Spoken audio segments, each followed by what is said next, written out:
इस दुनिया को ये हुआ क्या? कहीं पर ठरकी बुड्ढा तो कहीं पर हरामी बुड्ढा। ए बाबा भोसड़ी वाले, अब क्या रिलेशनशिप के नाम पर बकचोदी बस बुड्ढे ही पेलेंगे? क्या इस पूरे दुनिया में इन दोनों को छोड़कर कोई और लड़की नहीं है जो बकचोदी के मामले में इन दो बुड्ढों को भी पीछे छोड़ दे? क्योंकि मारी छोरिया छोरों से कम है के? लेकिन आपने बाबा जी मेरा तो दिल ही तोड़ दिया।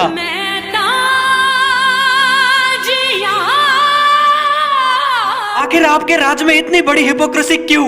क्यों बाबा जी क्यों? तो क्या हाल है आप सबका? तो यार आज हम बात करेंगे बॉलीवुड की एक और ऐसी एक्ट्रेस के बारे में जिसके कांडों की चर्चे मार्केट में कुछ इस कदर बहते हैं जैसे किसी गंदी गटर में सुअर की टट्टी, और जिनका ड्रग्स माफियाओं के साथ मिलना जुलना चलता रहता है। और ये इतनी ज्यादा पॉपुलर है कि कल दीपिका पादुकोण गई थी। दीपिका पादुकोण कौन है? दीपिका पादुकोण कौन है? छोरो इतनी भी कोई पॉपुलर नहीं है। एंड जो खुद किसी को रेसिस्ट बुलाती है, दूसरी तरफ काली गांड को सफेदी की दुकान बनाने वाली क्रीम भी बेचती है।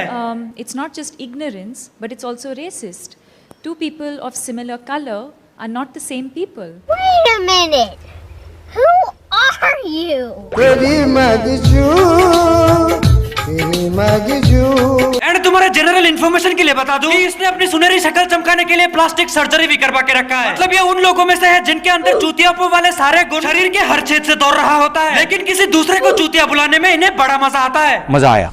और प्लास्टिक सर्जरी की वजह से बॉलीवुड की इस हाईएस्ट पेड एक्ट्रेस को लोकल और इंटरनेशनल लोग इसे दीपिका पादुकोण के नाम से जानते हैं, जिसका नाम 2018 में पूरे एशिया की टॉप सेक्सी लड़कियों में आ चुका है प्लास्टिक सर्जरी की वजह से। एंड इनकी गिनती बॉलीवुड की उन चुनिंदा लोगों में होता है जो अपने आप को एक पॉपुलर सेलिब्रिटी दिखाने के लिए इंटरनेट से फेक फॉलोअर्स खरीदते हैं ताकि कोई भी साधारण इंसान इनकी सोशल मीडिया अकाउंट देखकर बोले अरे ये तो एक सेलिब्रिटी है। एंड उन्हीं अकाउंट्स पर ये विलायती चड्डियां बेचकर उन विलायती कंपनी से अपने हर एक पोस्ट के लिए 1 से 2 करोड़ रुपया चार्ज करके उन कंपनीज का बड़े ही प्यार से चूतिया काट देती है।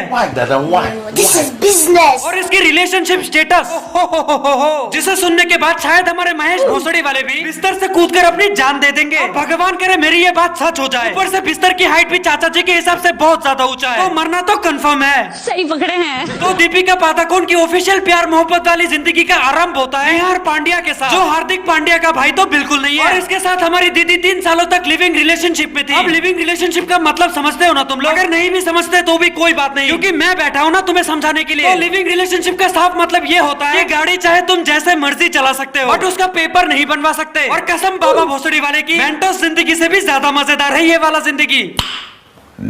लेकिन हमारी दीदी 3 सालों तक सेम ड्राइवर के साथ रहने के बाद दीदी उससे बोर हो जाती है और उसे टाटा बाय बाय कर देती है। Bye bye ta-ta goodbye. और उसके जगह पर उपेन पटेल का वेलकम करती है। लेकिन बदकिस्मती से इन भाई साहब को दीपिका की गाड़ी चलाने का शुभ अवसर बस कुछ ही दिनों के लिए प्राप्त होता है, क्योंकि दीदी का सबके लिए धड़कने वाला दिल अब महेंद्र सिंह धोनी पे आ गया था। ओ भाई! लेकिन दीदी पे इतना औकात नहीं था कि वो धोनी को ड्राइवर का डी भी बना सके। ऊपर से ये ठहरा हेलीकॉप्टर चलाने वाला आदमी और ये ठहरी खटारा ऑटो। इस वजह से ये रिश्ता भी ज्यादा दूर तक चल नहीं सका। फिर दीदी 2 घंटे लगातार लेटरिन में बैठने के बाद ये फैसला लेती है, धोनी ना सही धोनी का दोस्त ही सही। नहीं ये मजाक हो रहा है, एक सेकंड यार मजाक हो रहा है। और यहाँ पर हमारी दीदी अपनी औकात एक बार फिर से भूल जाती है, तो ये रिश्ता भी कहाँ टिकने वाला था। तो 2 लेजेंड से धक्के खाने के बाद हमारी दीदी अपने औकात में आ जाती है और अपनी स्टीयरिंग सिद्धार्थ मालिया को दे देती है, जो रिश्ते में विजय मालिया के बेटे लगते हैं। गली गली में शोर है, मालिया चोर है। एंड सिद्धार्थ को दीपिका की गाड़ी इतना ज्यादा पसंद आया कि वो खुश होकर हमारी पादुकोण को एक फ्लैट गिफ्ट कर देता है और किंगफिशर की फैशन शोज में मॉडलिंग करने का चांस भी देता है। लेकिन सूत्रों की माने तो विजय मालिया चोर है और उसका बेटा गे है। और हमारे बड़े बुजुर्ग बार बार ये कहते हैं कि अगर तुम गाड़ी चला नहीं सकते तो तुम गाड़ी को कितना भी साफ और सजा क्यों ना लो, वो गाड़ी तुम्हारे पास ज्यादा दिनों तक टिकने नहीं वाला है। और इसके साथ भी बिल्कुल ऐसा ही हुआ।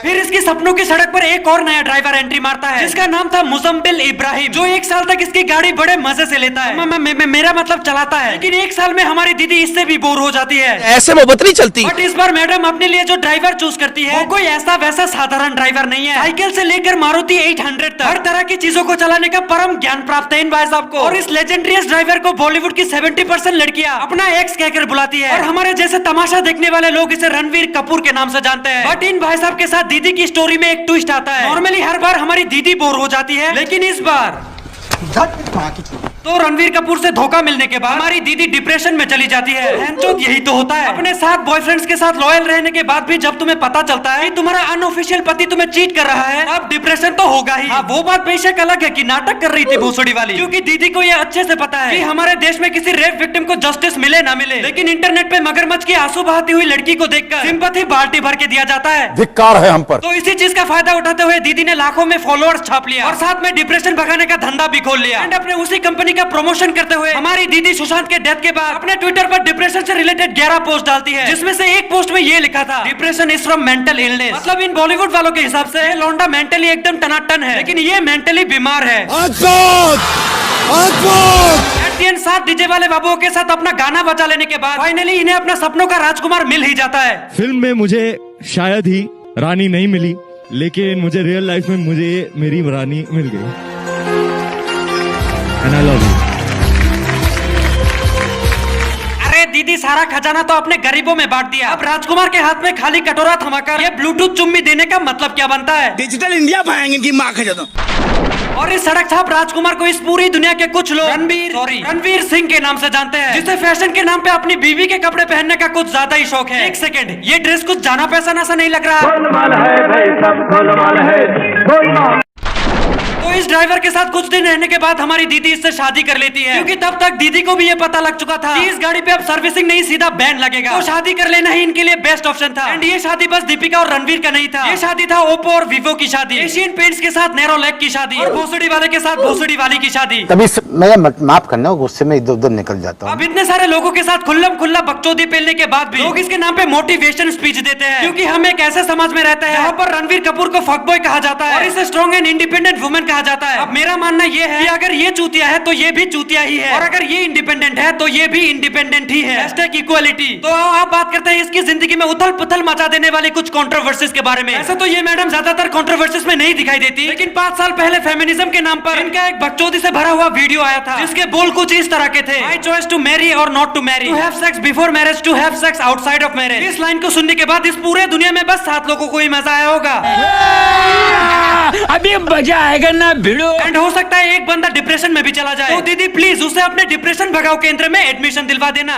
#रिक्वेस्ट। एंड ऐसी लड़कियों के अंदर ही तो शादी के बाद भीगे चप्पल से सुताई होती है, क्योंकि शादीशुदा होने के बाद भी अगर तुम किसी दूसरे के साथ लूडो खेलते हुए पकड़ी जाती हो तो पति तुम्हारी आरती नहीं उतारेगा, सीधा चप्पल ही आएगा। यही नहीं, अभी और सुनिए। My choice to love temporary और लास्ट फॉरएवर। अबे ओ सोनम गुप्ता की छोटी बहन, तुम जिसके साथ प्यार के नाम पे टाइम पास कर रही हो सकता है वो तुम्हें सच में प्यार करता हो। अब ऐसी हालत में तुम जब उसे ये कहोगे, सुनो माय लव इज टेम्पररी, लेकिन क्यों? Because it's my choice. अब वो बंदा तो 100% डिप्रेशन में जाएगा, और एक बार डिप्रेशन होने के बाद उसे कहाँ जाना पड़ेगा? तुम्हारे ही डिप्रेशन भगाओ केंद्र में।